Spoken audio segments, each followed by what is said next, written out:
గురూజీ 72 గంటల్లోనే ఫోన్ లోని అద్భుతమైన జ్యోతిష్య పరిష్కారం చూపిస్తారు. నమ్మండి నమ్మకపోండి, ఇది నిజం. శ్మశాన కాళి రుద్ర చౌడీదేవి ఆరాధకులు నంబర్ 1 వశీకరణ స్పెషలిస్ట్ గురూజీ.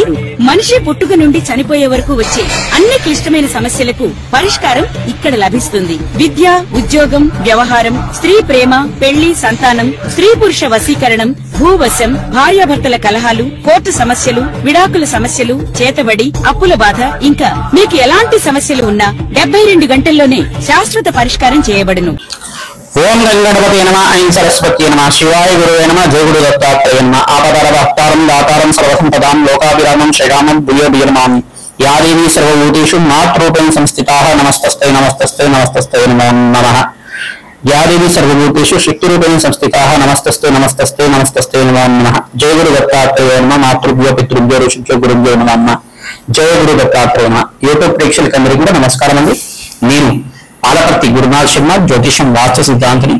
ప్రతి విషయంలో కూడా ప్రతి మానవాళికంతా కూడా ఉపయోగపడే విధంగా ఈ యొక్క కంటెంట్ అనేది చెప్పడం జరుగుతుంది. ప్రతి విషయంలో కూడా మనకి ఏంటంటే మేషాది ద్వాదశ రాశుల వాళ్ళు ప్రతి రోజు కూడా దేవతార్చన చేసే విధంగా మీ ఇంట్లో ఉండవలసిన విగ్రహం ఏంటి, ఈ యొక్క లగ్న చక్రవశాత్ కానీ ప్రధానంగా రాశి వశాత్ అయిన కానీ ఈ రాశి వాళ్ళు ఈ విగ్రహారాధన చేయడం వల్ల మంచిగా కలిసి వస్తుంది. ఈ విగ్రహారాధన చేయడం వల్ల మంచి ఐశ్వర్య యోగం కలుగుతుంది, అష్టైశ్వర్య యోగం కలుగుతుంది, సంతాన యోగం సిద్ధిస్తుంది, వ్యాపారం యోగం కలుగుతుంది, అన్యోన్య దాంపత్యం కలుగుతుంది, వివాహాది శుభకార్యాలు జరుగుతాయి అంటారు.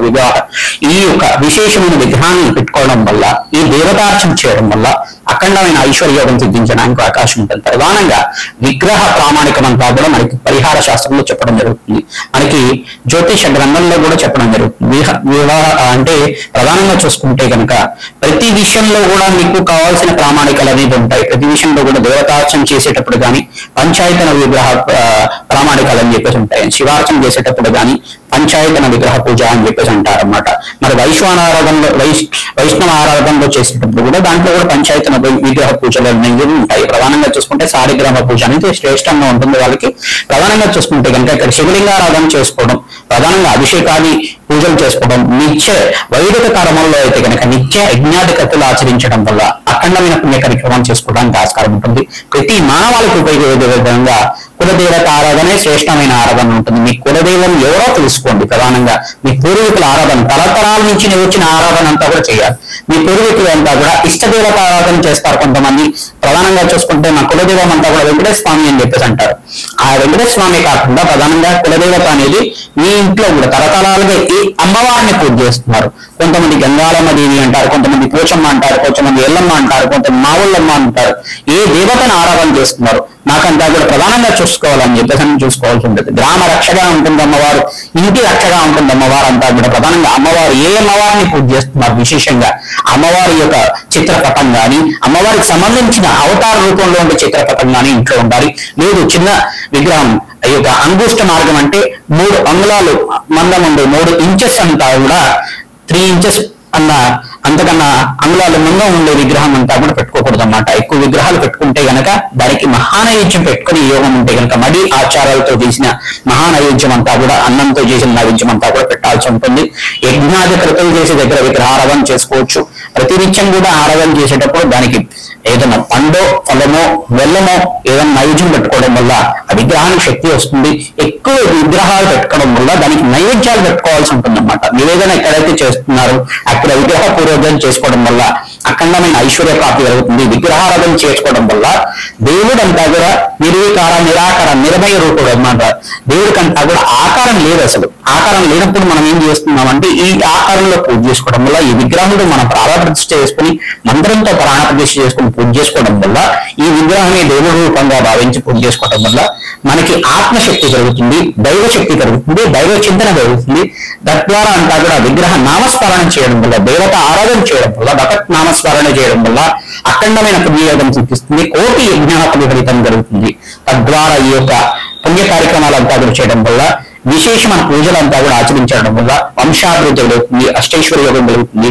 మంచి సుఖమైన జీవితం జీవించడానికి, పుణ్యవంతమైన జీవితం జీవించడానికి, అఖండమైన వంశాభివృద్ధి కలగడానికి ఆస్కారం ఉంటుంది. కావున మేషాది ద్వాదశ రాశులు కానీ మేషాది ద్వాదశ లగ్నాల వాళ్ళకి కానీ విశేషంగా ఈ విగ్రహారాధన చేయడం వల్ల, ఏ విగ్రహారాధన ఏ దేవతార్చన చేయడం వల్ల వాళ్ళకంతా కూడా కలిగి వస్తుందో తెలుసుకుందాం.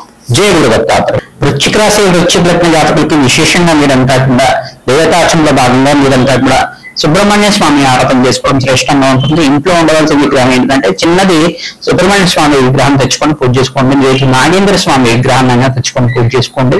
తద్వారా విశేషమైన కొన్ని ఫలితం అవుతుంది. ఎక్కువ విగ్రహాలు ఉండకూడదు. విశేషంగా 3 కానీ 4 కానీ విగ్రహాలు ఉంటే సరిపోతుంది. లేదు 2 కానీ 3 కానీ విగ్రహాలు ఉంటే సరిపోతుంది. మీరు మహానైవేద్యం ఉన్న చోట మీరంతా కూడా విగ్రహాలు పెట్టుకోవడం వల్ల అఖండ పుణ్యయోగం సిద్ధిస్తుంది. ప్రధానంగా చూసుకుంటే మహాలక్ష్మి ఆరాధన చేసుకోవడం వల్ల ఆకస్మిక ధనలాభం దైవయోగం సిద్ధించడానికి ఆస్కారం ఉంటుంది. వృత్తిలో ప్రమోషన్స్ లభించడానికి కానీ, ఉద్యోగంలో ప్రమోషన్స్ లభించడానికి కానీ, అఖండ ఐశ్వర్యోగం సిద్ధించడానికి కానీ అవకాశం ఉంటుంది. మహాలక్ష్మీదేవి ప్రీతికరంగా బెల్లం పరవణం కానీ, క్షీరాన్నాన్ని కానీ, పాలతో చేసిన పైసాన్నాన్ని కానీ నివేదన చేయడం వల్ల అఖండ పుణ్యయోగం సిద్ధిస్తుంది. ప్రతినిత్యం కూడా మహాలక్ష్మి సహస్రనామాన్ని లింగాన్ని చదువుతూ కానీ కుంకుమార్చన చేసుకోవడం వల్ల మహాలక్ష్మి ప్రీతికరంగా ఈ యొక్క కుంకుమార్చన నిత్యం అంతా కూడా చేసుకోవడం వల్ల అఖండ పుణ్యయోగం సిద్ధిస్తుంది. పసుపుతో అభిషేకం చేసుకోవడం వల్ల ఈ యొక్క అఖండ పుణ్యయోగం సిద్ధిస్తుంది. మీకు ఆచార వ్యవహారంలో శివలింగ ఆచారం ఉంటే కనుక ప్రతినిత్యం కూడా వెండిది ఒకటి చిన్నది శివలింగం తెచ్చుకొని ఇంట్లో పెట్టుకొని దానికంతా కూడా జలంతో అభిషేకం చేసుకోవడం వల్ల మీకు దేవాలయ ప్రాంగణంలో కనుక శివలింగ అర్చన అంతా కూడా చేసుకోవడం వల్ల మీకంతా కూడా అఖండమైన పుణ్యయోగం సిద్ధిస్తుంది. ప్రతినిత్యం కూడా దేవతార్చన అంతా కూడా ఉండాలి. ఆవునితో దీపారాధన కానీ, నువ్వులతో దీపారాధన కానీ ప్రతించకూడ చేయడం వల్ల అఖండ పుణ్యయోగం సిద్ధిస్తుంది. ప్రధానంగా గణపతి విగ్రహం కానీ పూజ చేసుకోవడం వల్ల అఖండ పుణ్యయోగం సిద్ధిస్తుంది. ఎవరైతే గణపతి విగ్రహాన్ని ప్రతినిత్యం కూడా పూజ చేసుకుంటుంటారో సర్వ విఘ్నాలంతా కూడా తీరుతాయి. ప్రధానంగా మీరంతా కూడా ప్రతినిత్యం కూడా సకల దేవతారాధన విధానంగా జగన్మాతకు ప్రీతికరంగా కూష్మాండ దానాన్ని దానం చేయాలి. ఎవరైతే దేవాలయంలో అంతా కూడా బ్రాహ్మణోత్కి ప్రీతికరంగా కూష్మాండ దానం అంతా కూడా చేస్తుంటారో ఆకస్మిక ధనయోగం సిద్ధించడానికి అవకాశం ఉంటుంది. ప్రతినిత్యం కూడా లక్ష్మీ కుబేర హోమ శాంతి కార్యక్రమంలో పాల్గొనడం వల్ల అఖండమైన పుణ్యయోగంతో వృత్తిలో కానీ, మీకు జాబ్ లో కానీ, విశేషంగా మీకంతా కూడా ఉద్యోగంలో కానీ మీకు ప్రమోషన్స్ రావడానికి ఆస్కారం ఉంటుంది. అఖండమైన ధనయోగం సిద్ధించడానికి అవకాశం ఉంటుంది. బీద వాళ్ళకి అన్నదానం చేయాలి. విశేషంగా ఎవరైతే బీద వాళ్ళకంతా కూడా అన్నదానం చేస్తూ ఉంటారో మీకంతా కూడా ధాన్యాది సమృద్ధి కలగడానికి ఆస్కారం ఉంటుంది. గోమాత సేవలో భాగంగా ప్రతినిత్యం కూడా గోమాతకంతా కూడా ప్రీతికరంగా పచ్చిక తెలకపిండి గ్రాసాన్ని సమర్పించడం వల్ల అఖండమైన పుణ్యయోగం సిద్ధించడానికి అవకాశం ఉంటుంది. ఎవరైతే దత్తాత్రేయ ఆరాధన విశేషంగా చేస్తుంటారో మీకు ధనధాన్యాది సమృద్ధి కలగడానికి ఆస్కారం ఉంటుంది. శుక్రుడికి ప్రీతికరంగా బొబ్బర్లు దానం చేసుకోవడం యొక్కరంగా ఉంటుంది. బృహస్పతికి ప్రీతికరంగా శనగలు దానం చేసుకోవడం యొక్కరంగా ఉంటుంది. ఇక్కడ రాహువుకి ప్రీతికరంగా మినులు దానం చేసుకోవడం వల్ల ఆకస్మిక ధన లాభం ధనయోగం సిద్ధించడానికి ఆస్కారం ఉంటుంది.